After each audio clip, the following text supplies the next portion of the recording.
आवासीय विद्यालय परीक्षा 22 फरवरी को होने वाली है। हमारे यहाँ से एक ही बच्चे का फॉर्म भरा जा पाया है, क्योंकि उसके लिए सबसे जरूरी है पिता या माता का श्रमिक कार्ड होना, और वो भी 3 साल पुराना हो, तभी वो बच्चा जो है इस परीक्षा को दे पाता है। ठीक है, तो एक ही बच्ची यहाँ से एलिजिबल थी। फिर भी आप सब लोगों की जानकारी के लिए मैं बताना चाह रही हूँ कि जो प्रश्न पत्र आता है कितने अंकों का है? 100 अंकों का। ठीक है ना, ये 100 अंक हो गए।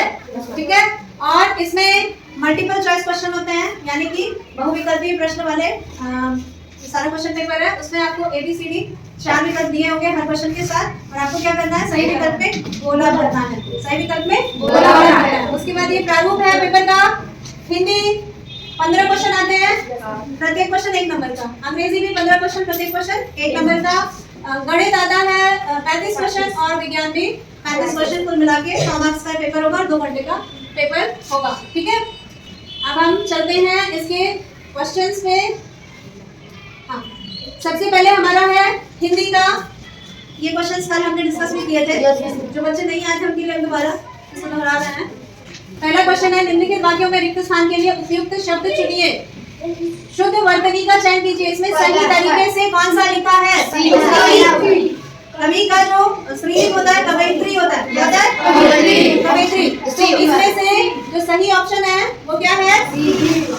सी है, ये वाला। ठीक है, दूसरा क्वेश्चन है, गमन शब्द को विपरीतार्थक बनाने के लिए आप किस उपसर्ग का उपयोग करेंगे? तो उपसर्ग का मतलब क्या होता है? जो शब्द का एक भाग जो पूरा शब्द नहीं होता है, कुछ अक्षरों से मिला हुआ होता है, इनकम्प्लीट वर्ड होता है, वो किसी पूर्ण शब्द के पहले जो लगता है उसको हम उपसर्ग कहते हैं, और जो पीछे बाद में लगता है उसको हम प्रत्यय कहते हैं। तो यहाँ पे गमन में क्या लगा दोगे पहले उसके कि उसका अर्थ उल्टा हो जाएगा। गमन माने जाना और आगमन माने आना, तो इसका आंसर हो जाएगा बी आ। ठीक है, सूर्य शब्द का स्त्रीलिंग क्या होगा? सूर्य। इसका आंसर सूर्य। धरती का पर्यायवाची शब्द क्या है? पर्यायवाची माने समान अर्थ वाला दूसरा शब्द। इसका आंसर अचला है। लेकिन इस क्वेश्चन में, पहले तो तुम लोग चुप हो जाओ, इस क्वेश्चन में 2 ऑप्शन सही हैं। अब कभी कभी तुम लोग को ऐसे क्वेश्चन भी आ जाते हैं जिसमें 2 ऑप्शन भी सही होते हैं, तो बाद में जब रीचेक किया जाता है उसको, या किसी के द्वारा ऑब्जेक्शन डाला जाता है, तो उसको दोनों आंसर में नंबर देना पड़ता है। ठीक है, तो ये इसमें विपुला भी सही है और अचला भी सही है। धरती के ही ये पर्यायवाची शब्द है। अगला है, छक्के छुड़ाना मुहावरे का अर्थ? हराना, पूरी तरह से हराना, है ना। फिर नेक्स्ट क्वेश्चन है, 5 प्रश्नों के बाद आगे के प्रश्नों के लिए फिर से निर्देशा अनुच्छेद को पढ़ के इसमें से क्वेश्चन नंबर 6 से लेके 10 तक के क्वेश्चंस के आंसर आपको देने हैं। इसी अनुच्छेद में उसके आंसर हैं। पहले हम इसको ध्यान से पढ़ेंगे। पेपर में जब भी कोई पैराग्राफ आता है उसको पहले समझ के साथ पढ़ना है आपको। ठीक है, समझ के साथ पैराग्राफ को पढ़ना है, और उसके बाद उसी में से तुमको वो आंसर मिलेंगे। तो जब तक समझोगे नहीं आंसर कैसे बोलोगे? पैराग्राफ है, प्रकृति हमें कई तरह की चीजें देती है। पेड़ पौधे हमें ऑक्सीजन देते हैं जिससे हम सांस ले सकते हैं। वन्य जीव हमारे पर्यावरण का हिस्सा है और जैव विविधता बनाए रखते हैं, लेकिन हम अपनी आवश्यकताओं के लिए प्रकृति का अत्यधिक दोहन कर रहे हैं। पेड़ों की कटाई और प्रदूषण के कारण पर्यावरण को नुकसान हो रहा है। हमें प्रकृति की सुरक्षा के लिए अपने प्रयासों को बढ़ाना चाहिए और अत्यधिक पेड़ लगाना चाहिए। पहला प्रश्न है, पेड़ पौधे हमें ऑक्सीजन, तो इसमें से सही आंसर लगाया है। उसके बाद है, पेड़ों की कटाई से पर्यावरण को हो रहा है नुकसान। मैम जी फोन आ रहा है। मैम जी काटने से फायदा होता है, तो भी पर्यावरण को। मैम जी फोन आ रहा है। सड़कें बना रहे हैं, मकान बना रहे हैं पेड़ काट के, तो फायदा हमारा है, पर्यावरण को कोई फायदा नहीं है उससे, पर्यावरण को नुकसान ही है। ठीक, अगला क्वेश्चन है, प्रकृति की सुरक्षा के लिए अधिक पेड़ लगाना चाहिए। आंसर है, इनमें से कौन वन्य जीव नहीं है? घोड़ा ही आसान है, जो जंगल में नहीं रहता वो वन्य जीव नहीं है ना। इनमें से कौन प्रकृति का हिस्सा नहीं है? जहाज। ठीक है, समझ आ गया? 15 क्वेश्चन का सेट यहाँ से शुरू होता है 16 क्वेश्चन से, है ना। इसमें सबसे पहला क्वेश्चन है, पैराग्राफ को पढ़ना है और उसमें से क्वेश्चन के आंसर देना है। तो पैराग्राफ हम पढ़ लेते हैं पहले। This is the story of a meeting between 2 extraordinary people, both of them differently abled. Stephen Hawking, an astrophysicist who suffers from a form of paralysis that confines him to a wheelchair and allows him to speak only by punching buttons on a computer. तो ये कहानी 2 ऐसे extraordinary लोगों की है, मतलब असाधारण व्यक्तियों की है जो दिव्यांग है। डिफरेंटली एबल्ड को हम दिव्यांग कहते हैं ना। ऐसे असाधारण व्यक्ति जो दिव्यांग है, उनमें से पहले है स्टीफन हॉकिंग, जो एक एस्ट्रोफिजिसिस्ट हैं और उनको एक प्रकार का लकवा है जिसकी वजह से वो व्हीलचेयर पे ही रहते हैं और वो बोलने के लिए भी, वो बोल भी नहीं पाते ठीक से, तो किसका प्रयोग करते हैं? कंप्यूटर के बटन्स को जब वो दबाते हैं, पंच करते हैं, तभी वो कुछ अपने बातों को एक्सप्रेस कर पाते हैं, किसी के साथ साझा या शेयर कर पाते हैं। ठीक है। फिरदौस कांगा, a writer and journalist who lives and works in Mumbai. Kanga was born with brittle bones and like Hawking moves around in a wheelchair. दूसरे हैं फिरदौस कांगा, जो एक जर्नलिस्ट हैं, जो समाचार के संवाददाता होते हैं, और उनकी बीमारी क्या है? Brittle bone. ब्रिटल बोन माने उनकी हड्डियां ऐसी है कि वो जरा सा जोर लगने पे टूट जाती है। ठीक है, जैसे कांच होता है, गिरने से टूट गया, थोड़ा सा ठोकर लगने से टूट गया, उस तरह से वैसी चीजों को ब्रिटल कहा जाता है। ठीक है, जिनमें जरा भी फ्लेक्सिबिलिटी नहीं होती।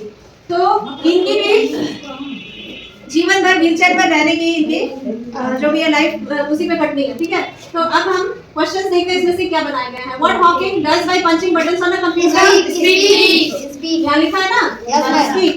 Allows it to speak only by punching buttons on a computer.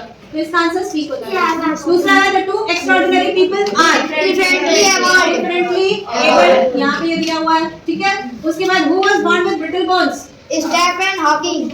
देखो ये क्या लिखा है? कांगा was born with brittle bones, तो इसमें फिरदौस कांगा आंसर होगा। ठीक है, अब आता है अगला क्वेश्चन, जिसके लिए फिर से डायरेक्शंस दिए हैं। फिल इन द ब्लैंक्स करना है, यानी कि एक पैराग्राफ दिया है, बीच बीच में जो नंबर्स दिए हैं उन नंबर्स पे उस क्वेश्चन नंबर को देखना है, उसके चारों ऑप्शंस में से एक ऑप्शन उस नंबर की जगह पे भरना है इसको। ठीक है, डॉक्टर अब्दुल कलाम वाज के बाद इन चारों में से एक लगेगा, द नहीं लगेगा। A great scientist, a great scientist, एक महान वैज्ञानिक थे। महान वैज्ञानिक खाली वही नहीं थे, इसलिए द नहीं लगेगा। महान वैज्ञानिक बहुत है इस दुनिया में, तो वो भी एक महान वैज्ञानिक थे। He was a great scientist. तो उसके बाद 20 नंबर पर यहाँ आएगा option he has is will was में से चुनना होगा, जिसको पहले सेंटेंस पढ़ लेंगे। he dash made the chancellor of the institute of space science and technology। he was, इसमें क्या आएगा? was। उन्हें बनाया गया था। ठीक है, चांसलर बनाया गया था, institute of space science and technology का चांसलर उनको बनाया गया था, ISSS।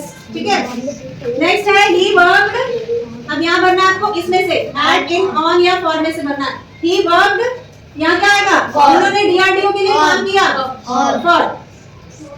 he worked for defense research and development organization in 1958 and उसके बाद इन चारों में से भरना है यहाँ पे। ठीक है, तो then again re not, तो then यहाँ आएगा then joined Indian Space Research Organization ISRO in 1963। इस तरह से इसको भरेंगे। ठीक है, तो अब क्वेश्चन नंबर 19 में सी पे गोला भरेंगे, जो आपको OMR शीट मिलेगी उसमें गोला भरा जाता है, इस पे नहीं भरा जाता। ठीक है, ये तो हम बस निशान लगा रहे हैं कि हमको पता होगी किस नंबर के क्वेश्चन पे कौन से अक्षर का गोला हमको भरना है। ठीक है, देखो 23 नंबर पे हम आते हैं। Select the word which means the opposite of the word rude. Rude का ऑपोजिट कौन सा वर्ड है? Polite, great, smart, intelligent. Polite. Rude का ऑपोजिट होता है पोलाइट। रूड माने अशिष्ट भाषा, जिसकी भाषा शिष्ट ना हो वो रूड कहलाता है। ठीक है, और पोलाइट माने शिष्ट भाषा। ठीक है, जो किसी से भी प्रेम से बोलता हो, ठीक से बोलता हो, वो पोलाइट है। ठीक है, नेक्स्ट है select the word which is nearest in meaning to the word hostile. इसका होगा हॉस्टाइल। उसके बाद choose the most suitable one word for the given expression। A person who travels in a spacecraft। Pilot, इसको astronaut कहते हैं। जो अंतरिक्ष यान में यात्रा करता है, अंतरिक्ष में जाता है, मंगल ग्रह, चांद, दूसरे ग्रहों तक जाता है या अंतरिक्ष में ही जाता है, उसको हम एस्ट्रोनॉट कहते हैं। क्या कहते हैं? Astronaut. Astronaut. Choose the correctly spelled word. सही स्पेलिंग वाला ऑप्शन इसमें चूज करना। बिजनेसमैन का स्पेलिंग क्या होता है?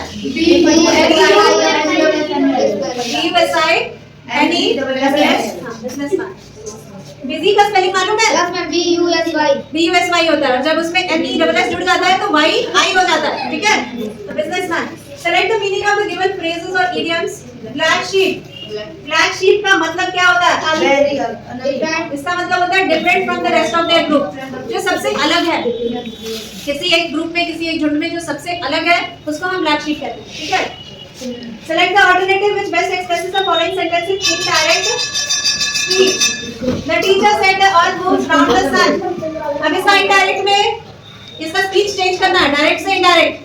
टीचर ने कहा कि पृथ्वी सूर्य के चारों ओर घूमती है। अब उसको हमारे शब्दों में हम कैसे कहेंगे? The teacher told, ये वाला हो जाएगा, या मूव का मूव्ड हो जाएगा और सेड का टोल्ड दैट हो जाएगा, इन्वर्टेड कॉमा हट जाएगा। सेड का क्या हुआ? Told that. सेड किस में चेंज हो गया? टोल्ड दैट में। इन्वर्टेड कॉमा हट जाएगा और मूव्स का क्या हो जाएगा? मूव्ड। ये चेंजेस आते हैं जब डायरेक्ट स्पीच को इनडायरेक्ट में बदला जाता है। ठीक है, अगला है select the most appropriate option to fill in the blanks. He has, यहाँ एन नहीं आएगा, भले ये ओ से शुरू हो रहा है लेकिन इसका जो उच्चारण है वो व है। वन बोलते हैं ना, ओ एन ई को क्या बोलते हैं? और व किसका उच्चारण है? किस अक्षर का? डब्ल्यू का। व डब्ल्यू का उच्चारण होता है। तो जो खाली स्थान के जस्ट बाद जो शब्द है, अगर उसका पहला साउंड, पहली आवाज जो है वो वोवेल की नहीं आ रही है तो ए या द लगता है। ठीक है, अगर पहली साउंड वोवेल की आती है तब वो एंड लगता है, तो यहाँ अ आएगा। He has a one-eyed dog. Next है choose the option which correctly changes it into passive voice. He reads a book. इसका हमने तुमको बताया था, एक भी आंसर सही नहीं है, इसका आंसर हम सही बता दे रहे हैं। A book is read by him. क्या इसमें से कोई भी ऑप्शन नहीं दे रहा है? तो सारे गलत है इसमें। ठीक है, ऐसा भी कभी कभी हो जाता है।